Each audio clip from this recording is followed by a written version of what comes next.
तो बीजेपी अपनी सफाई में कांग्रेस को दोष ठहरा रही है। मानता हूँ सही बात है, कांग्रेस ने बाबा साहब को डुबाने के लिए कोई कोर कसर नहीं छोड़ा, इसमें कहीं दो रहने हमारी जरूरत नहीं है। हमारे आपके बदौलत हमारे समाज लड़ने का एग्री हुआ, हमारे समाज आगे बढ़, जितना तुमने कहा उससे कहीं 4 गुना ज़्यादा रेस में आने का काम किया। और तुमको इसी तरह बोलते रहो, हम एक दिन तुम्हारे कलाई पकड़ कर आरएसएस वालों को संसद से बाहर निकाल कर हम लोग बाबा साहब के प्रतिमा दिखाई दे तो स्टेशन के पास में एक मैले को चाले मूर्ति मिला, वहाँ बहन जी पकड़ के और उस बाबा साहब की प्रतिमा को रोई और वहीं से कसम खाई कि बाबा साहब के अभिमान को मैंने नहीं सहूँगा। और पूरी भारत में बाबा साहब ही नहीं, पूरी महापुरुषों का लगाया गया प्रतिमा और बहन जी ने उनके नाम पर पूरे गांव शहर बसाया गया। आज आप लोग धरना प्रदर्शन पे क्यों बैठे हैं सर? आज पूरी देश में ये संदेश देना चाहते हैं और संदेश के माध्यम से कहना चाहते हैं कि अब समाज को जगना नहीं है, जग गया है और बस जरूरत है थोड़ा सा 4 कदम चल के धक्का मारने का।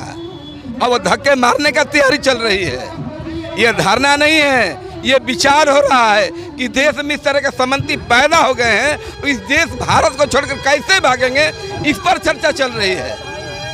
ये बहुजन समाज पार्टी ये देश में, देशव्यापी के अंदर ये जो जमीन खोदवा जो क्या कहते हैं प्रोजेक्ट चल रहा है, देश में मंदिर खोज कर लोग निकाल रहे हैं, मूर्ति निकाल रहे हैं, उनको मूर्ति के साथ साथ उसमें दफन करने की तैयारी चल रही है कि ये लोग रह कर ऐसे ऐसे एजेंडा खोद रहे हैं लोग और ऐसे ऐसे बात बोलकर महापुरुषों का अपमानित कर रहे हैं। ये बीजेपी, आरएसएस और मनुवाद के जितने भी लोग देश में पैदा हुए हैं उनका तलवा हिल गया है और डर गए हैं। और डरने के बाद इस तरह का बात ये संसद में सोची समझी रणनीति के तहत अमित शाह ने बोला है। इसलिए बोला है कि संसद के अंदर बोलेंगे तो ना कोई एफआईआर होगा, ना कोई हमको धक्का-मुक्की करेगा, बड़ी साजिश के तहत। और ये भी एक बात है कि अगर अमित शाह बोलना होता तो पढ़कर ना अम्बेडकर नहीं करता। इससे पूरी साबित हो रहा है कि इसके पीछे लिखा गया जो शब्द है ये आरएसएस मोहन भागवत का लिखा हुआ है, उसके मनुवाद के विचार पर लिखा गया है, तब जाकर ये उन्होंने अम्बेडकर कहा है।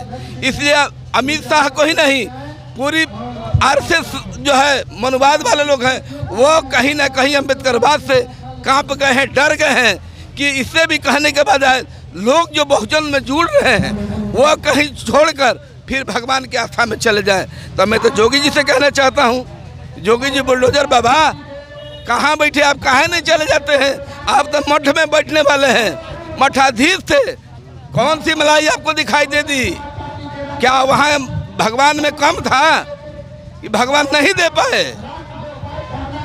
मोदी जी इनसे पूछ लेना चाहिए अमित शाह जी को। और साध्वी है, कोई को संत लोग जो है जाकर मंत्रिमंडल में बैठे हैं तो पहले इन्हीं लोग को भेज देते स्वर्ग में, ये अपने चल जाते। इनका बेटा बीसीसीआई का मेंबर बना है, ये कभी जिंदगी में क्रिकेटर का बैट तक नहीं पकड़ा होगा, इसको चले जाना चाहिए।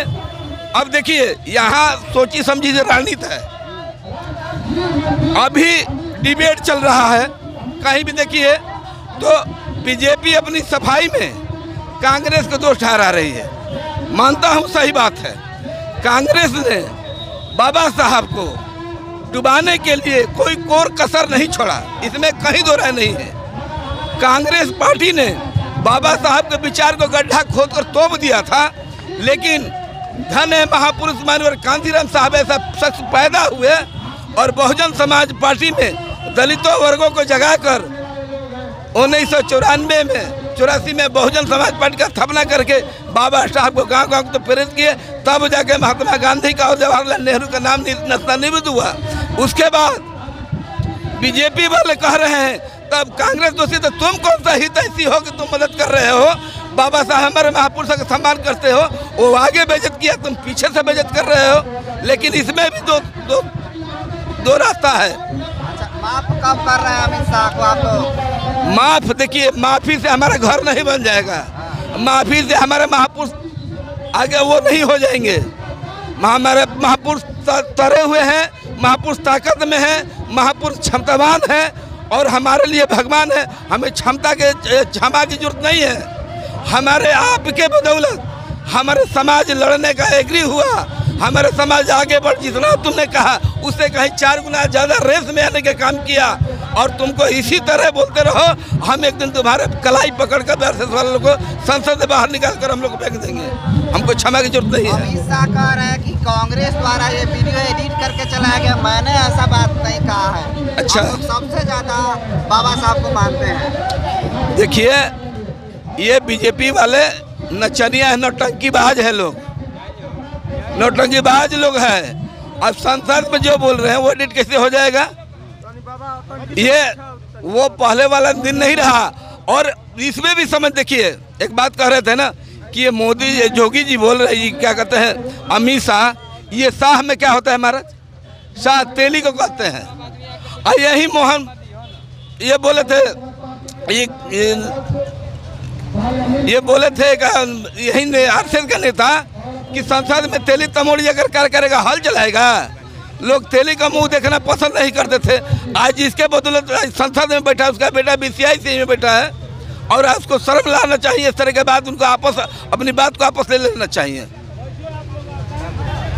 और उनकी बात को वापस ले लेना चाहिए अगर थोड़ा सा इंसानियत हो तो। नहीं तो ये बहुत दूर नहीं रहा है, बहुत माथे पर है और जितना भी अपमान करे उतने ही तेज से हम लोग दौड़ने का काम करेंगे। क्या लगता है अमित शाह जी झुक जाएंगे? झुकना ही है। देश संविधान से चलता है, उनके मनुस्मृति से नहीं चल रहा है। मनुस्मृति को लेकर कहते हैं, मिस्त्री को कहने लेकर उठाए हैं। तो उनको पता है, इसलिए डर के मारे कहे हैं, वो कहवावे गए हैं, कहे नहीं है वो। विपक्ष के लोग आरोप लगाते हैं कि बहन जी भाजपा की बी टीम है और अभी देख रहे हैं कि बहन कुमारी मायावती भाजपा का पुरजोर विरोध कर रही हैं। वैसे लोगों का क्या होगा जो लोग कहते थे भाजपा के बी टीम है बहन कुमारी? देखिए, वो क्या कर रहे हैं उससे मतलब नहीं है। हमारे भाई जो नहीं समझ पा रहे हैं वो क्या कहते हैं, वो बनिया दुकान खोले हुए हैं। कभी 10 रुपये का चीज़ वहीं बेचते हैं, कभी 50 रुपये का वही सामान बेचते हैं। राहुल अभी देखिए, अगर जो बी टीम कहने वाला अखिलेश यादव जी हैं, जब बहन जी का प्रथम सरकार में आई बहन जी, तो जब शपथ लेने के बाद जब बाहर निकली तो पूरी लखनऊ में घूमने का काम किया कि मैं बाबा साहब का माल्यार्पण करने के बाद ही अपने मैं घर जाऊंगा। तो पूरी उत्तर प्रदेश के अंदर खोजा गया कि कौन सा ऐसा जगह है जो कि बाबा साहब के प्रतिमा दिखाई दे। तो स्टेशन के पास में एक मैले को चाले मूर्ति मिला, वहाँ बहन जी पकड़ के और उस बाबा साहब की प्रतिमा को रोई और वहीं से कसम खाई कि बाबा साहब के अभिमान को मैंने नहीं सहूँगा। और पूरी भारत में बाबा साहब ही नहीं, पूरी महापुरुषों का लगाया गया प्रतिमा और बहन जी ने उनके नाम पर पूरे गांव शहर बसाया गया।